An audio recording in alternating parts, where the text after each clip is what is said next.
Hi, welcome back to my YouTube channel.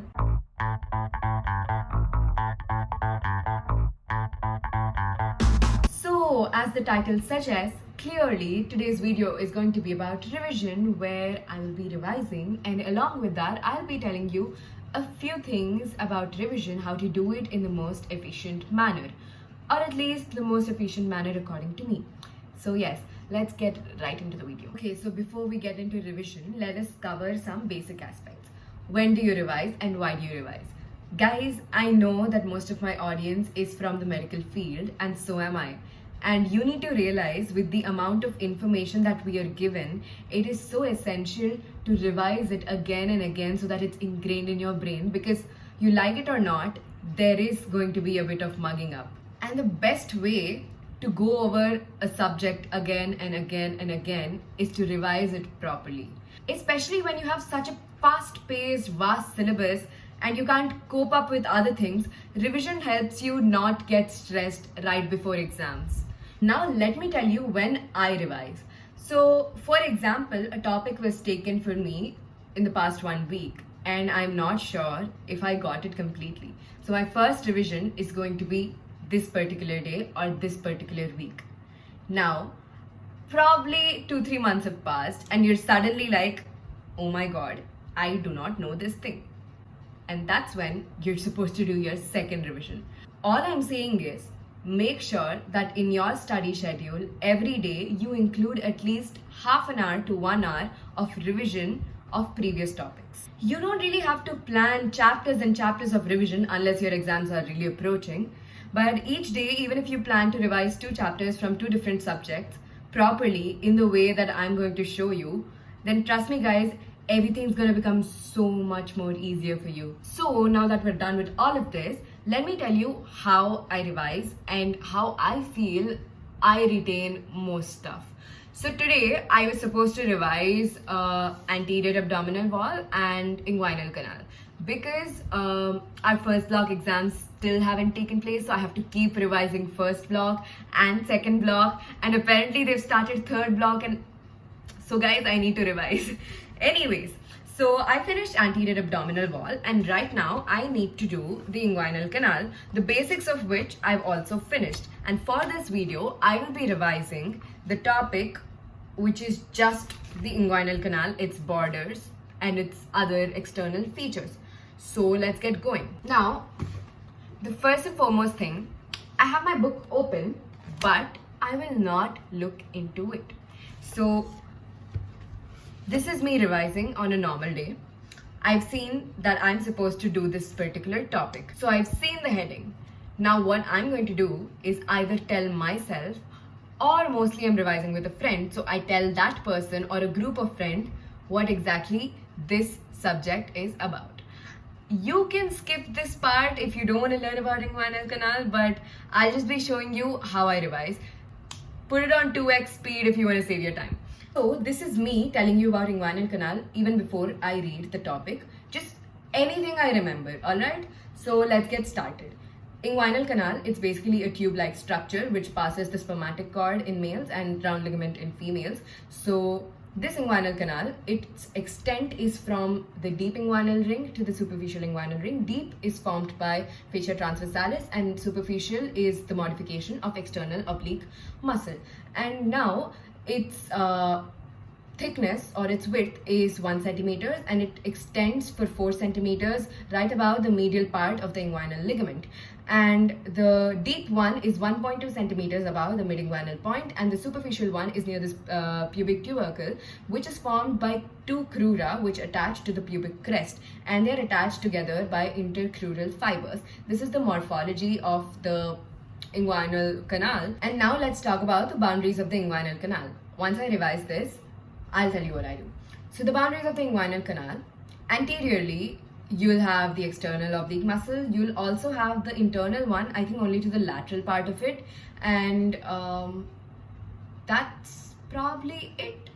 And then posteriorly, you have the reflected part of inguinal ligament, you have the conjoint tendon, you have fascia transversalis, you have transversus abdominis muscle, and you also have a part of the internal oblique. And then What else is there? Probably medially and laterally. No, wait. No, I think it's the roof and the floor. Yeah, the roof is again formed by internal oblique as far as I remember, and the floor is by the grooved part of the inguinal ligament, which is a modification of the external oblique. These are the boundaries. I think that's all I'm gonna revise for this video, or else you guys are gonna get really bored. Now that I've said all of this, I'll be briefing through these pages right now. Now, the advantage of this is that I am confident that I at least know this much amount of information, and in the exam paper, I can write this much and guarantee myself these many marks. Now that I go through this, I'll come across more points and just add it to my answer. I can either do that by writing it separately, all the points that I've missed, or I can say the entire answer again. Usually I just prefer reading it because my memory is very photographic and I don't write and remember. So now as I read this, I realize that I've missed one or two important points. That is the coverings of the spermatic cord, that is the fascia transversalis ka extension, that is internal spermatic fascia, etc. The thing is that I know these points because I've read it before.